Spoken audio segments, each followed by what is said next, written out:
human has been in the brig for 6 hours. Is he causing problems? That's the thing. He's not. Security Officer Drath had been running the detention processing desk at Voss Station for 11 years. In 11 years, he had processed 4,200 individuals through the station's holding facility, and he had dealt with species who screamed, species who went completely silent, species who attempted to negotiate, species who attempted to escape, and one species, the Keth Doroth, and specifically who had a cultural tradition of responding to detention by delivering a formal written complaint to whoever was in charge, which Drath had come to privately respect for its efficiency. He had a system for all of them. 11 years of processing had produced a reliable internal categorization that told him, usually within the first 20 minutes of a detainee's arrival, what the next 6 hours were going to look like. The ones who were going to be difficult announced themselves early, and the ones who were going to be cooperative also announced themselves early in a different way. The ones who were going to be quietly miserable were the largest category and the easiest to process because they required the least intervention. Sirens Cole had not fit any of the categories. He had arrived and completed intake processing without comment, accepted the standard information sheet about the dispute review procedure, and gone into Bay 4. At the 1-hour monitor check, he had been sitting on the bench reading his personal device. At the 2-hour check, he had been eating the standard meal. And at the 3-hour check, Vel had found him standing in the center of the room looking at the wall. That was when the category system had stopped being useful. He had never had a detainee reorganize the brig. The human's name was Saren Cole. He was 31 years old and listed as a logistics coordinator for an independent freight operation out of the Outer Settlement Network, and he had been detained at 0900 that morning following a docking dispute that had escalated in a way that the incident report described as procedurally complex, and which was official language for nobody was entirely sure whose fault it was, and everyone involved had strong opinions about it. The dispute itself was not the interesting part. Docking disputes happened at Voss Station regularly enough that there was a standard processing procedure for them, and that procedure involved placing the individuals concerned in separate holding areas while the docking authority reviewed the incident logs and determined what had actually happened.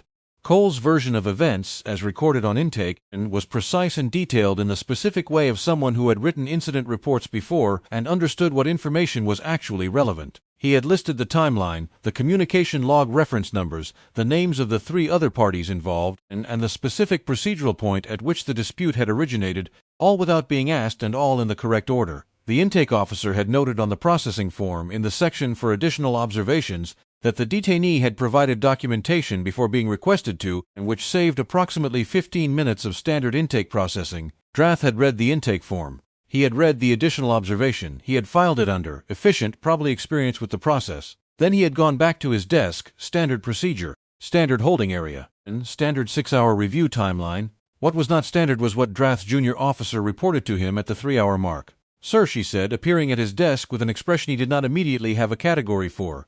"The human in Bay 4. What about him?" She paused. "And he's organizing it. Welcome to HFY Universe. Drop a comment and tell me what city you're watching from tonight. I want to know where this story is reaching. And if you haven't subscribed yet, hit that button right now because this one goes exactly where you think it goes." Let's get back to Bay 4. Bay 4 was a standard holding area. 12 square meters, 1 bench along the wall, a small sanitation facility in the corner, a food slot in the door, and a single overhead light that could be dimmed but not turned off. It had been designed to be functional and neutral, not punishing, but not comfortable enough to suggest that detention was a preferred state of being. When Drath's junior officer, whose name was Vel, had checked the monitor at the 3-hour mark, and she had found the human standing in the center of the bay looking at the wall with the focused attention of someone taking inventory. She had watched him for 4 minutes on the monitor before going to get Drath, because she wanted to be sure she was seeing what she thought she was seeing before she described it to anyone. What she was seeing was a man who had apparently, in the 3 hours since his detention began, identified a problem with the holding bay's organizational logic and was in the process of doing something about it. The bench along the wall had 4 removable cushion sections. 2 of them had been moved to the floor, creating what appeared to be a low surface that could function as either additional seating or a work area, depending on what you needed. The food slot, which was positioned at an awkward height for humans, it had been calibrated for the average reach of 3 other species, had been addressed by using the remaining bench sections as a step platform, which were now positioned precisely below the slot. The overhead light, which had a directional panel that could be adjusted from inside the bay, had been angled to cover the center of the room more evenly rather than creating the single bright patch in one corner that was the default setting. None of this had required anything that wasn't already in the bay. He had simply looked at the space, identified what wasn't working, and fixed it. He was now sitting on the floor cushions with his back against the wall, eating the standard detention meal that had been delivered through the food slot which he had been able to reach without difficulty, and for the first time in the slot's operational history on a human detainee reading something on a small personal device that he had been allowed to keep because it had cleared the contraband scan on intake. Drath looked at the monitor for a long moment. "Has he damaged anything?" he said. "No," Vel said. "And everything is the original equipment, he just moved it. Is he in violation of any detention protocol?" Vel checked her reference list.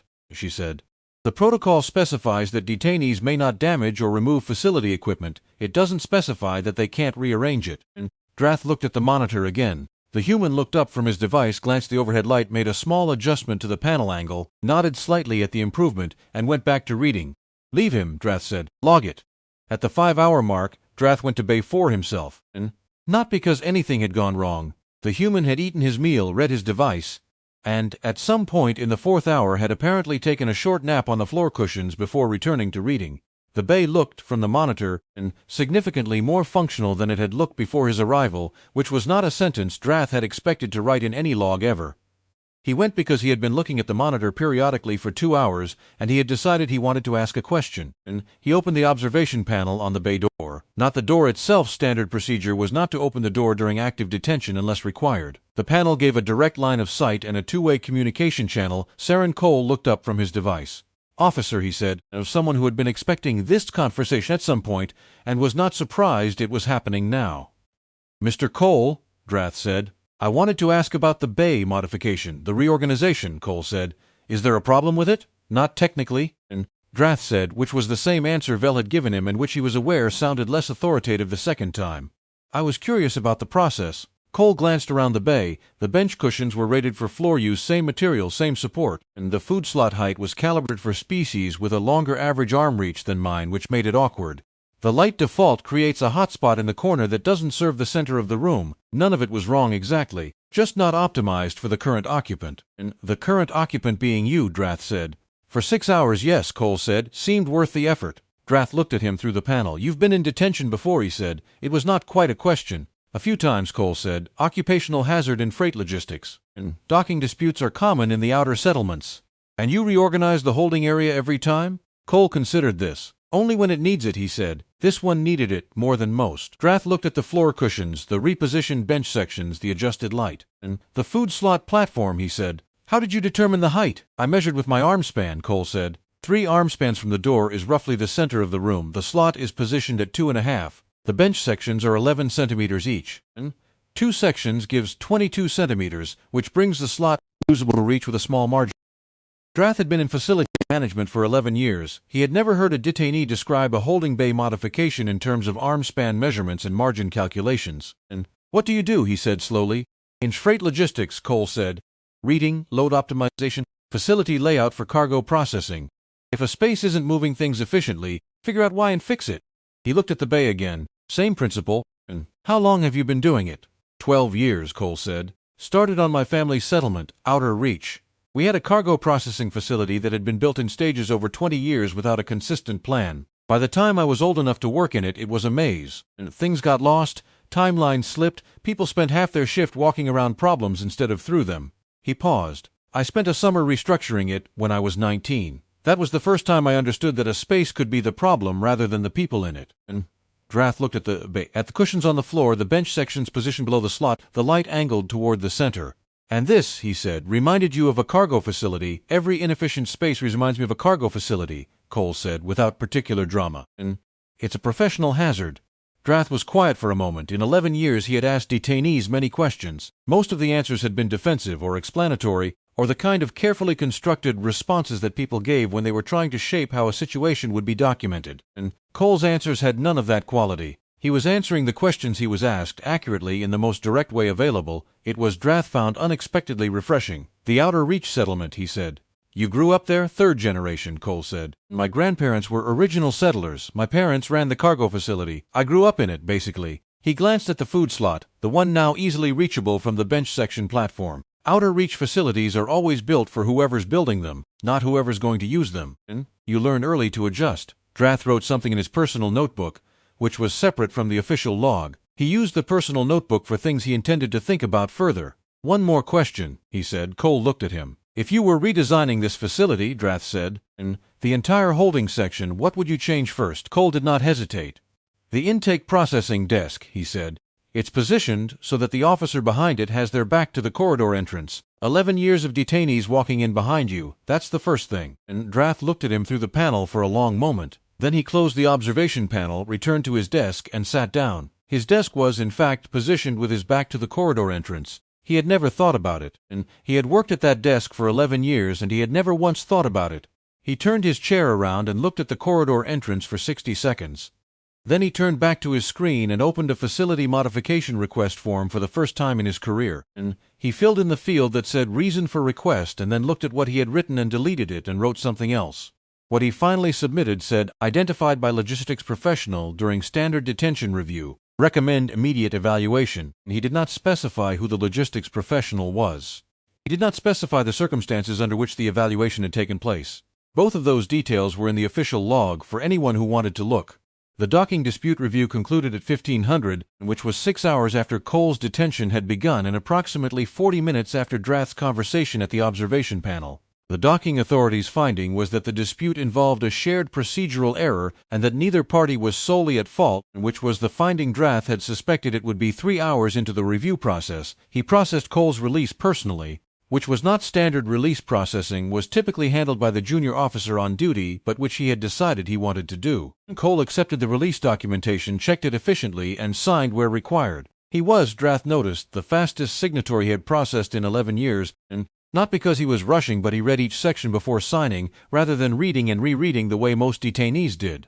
Mr. Cole, Drath said, as Cole was folding the documentation. A question before you go. Cole looked up. The platform you built from the bench sections, and for the food slot, what height would be optimal for the species that use this bay most frequently? Cole did not ask why he wanted to know. He thought about it for a moment, which was the specific thinking of someone running a calculation rather than searching their memory. And the Veshan average arm reach is about 12 centimeters longer than mine, he said. 1 bench section instead of 2. The Keth vary more by subtype, but for general Keth-Dorath build, 1 section with a slight angle toward the door would probably work. And for the Saravni, you'd want the slot repositioned entirely, but that's a structural change. He was not entirely sure why he was writing it down. He wrote it down anyway. Thank you, he said. Cole nodded once and left. Drath filed his standard end-of-day report at 1800, and the report covered 14 detainee processing events, 3 dispute resolutions, 2 facility maintenance requests, and 1 incident that he logged under a category he created specifically for it because none of the existing categories fit, which he titled Detainee Facility Optimization, Unsolicited. And he attached a note to the log entry that described what Cole had done in Bay 4, including the specific modifications, the materials used, and the measurement methodology Cole had explained at the observation panel. And he also included Cole's suggestions about the food slot height calibration for different species, because he had been thinking about it since Cole left, and he had gone back to look at the slot himself and found that the current calibration did, in fact, create the exact access problem Cole had described for every species shorter than the Fajan average. The note concluded, recommend review of Bay 4 standard configuration in light of above. No cost adjustment required. Equipment already present. He submitted the report, and then he went back and read the note. Then he added one more line. It said the detainee in question had been in the bay for 3 hours before any staff member thought to check the monitor. His file lists him as a logistics coordinator. I believe this is accurate. I also believe it does not fully describe the situation. He submitted the updated report and went home. Bay 4 was reassigned the following morning. The new detainee of Ashan National held on a documentation query and found the cushions on the floor and the bench sections positioned below the food slot, and the light angled toward the center of the room, and used all of it without questioning how it had gotten that way, because it worked. And things that work tend not to generate questions. And the slot height adjustment was implemented station-wide 6 weeks later, following a formal facility review that Drath had requested and that had confirmed everything Cole had said. And the review noted that the issue had been identified by a detainee during a 6-hour holding period and recommended that future facility assessments include input from individuals with logistics and space optimization backgrounds. The review also noted, in a section that the facility coordinator had added without being asked, that the light panel default settings across all 12 bays had been producing suboptimal coverage for 11 years, and that the correction required no new equipment and approximately 20 minutes of adjustment time per bay. And the section ended with a line that said, recommend immediate implementation. It had been implemented the following morning. Drath received a formal acknowledgement from the station's Facility Management Division 3 weeks after submitting his report, and the acknowledgement thanked him for identifying the issues and noted that the changes had been well received by both staff and detainees. It did not mention Cole specifically. It did not explain how the issues had been identified, and it was the kind of institutional communication that absorbed the specific origin of a good idea into the general machinery of organizational improvement and moved on. Drath filed it.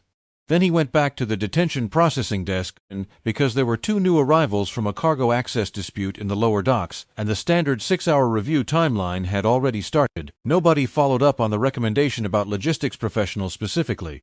But the slot heights were fixed, and the light panels in all 12 bays were adjusted to default to center coverage, and somewhere in the outer settlement network a freight logistics coordinator was routing a cargo transfer and not thinking about any of it at all.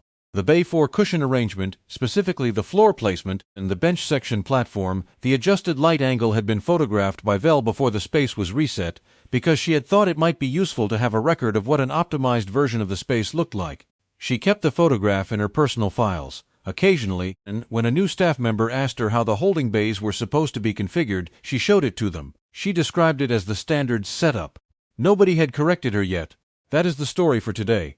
Drop a comment right now and tell me what city are you watching from tonight? And I genuinely want to know where HFY Universe is reaching, and tell me this. What do you think Drath wrote in the full version of that file note that he decided not to submit? If this one made you smile, share it with someone who needs a good story today. It takes 2 seconds and it means everything to this channel. And if you are not subscribed to HFY Universe yet, do it right now. New stories every single week, and the next one is already on its way. Until then, stay human, even in a 12 square meter room, especially then.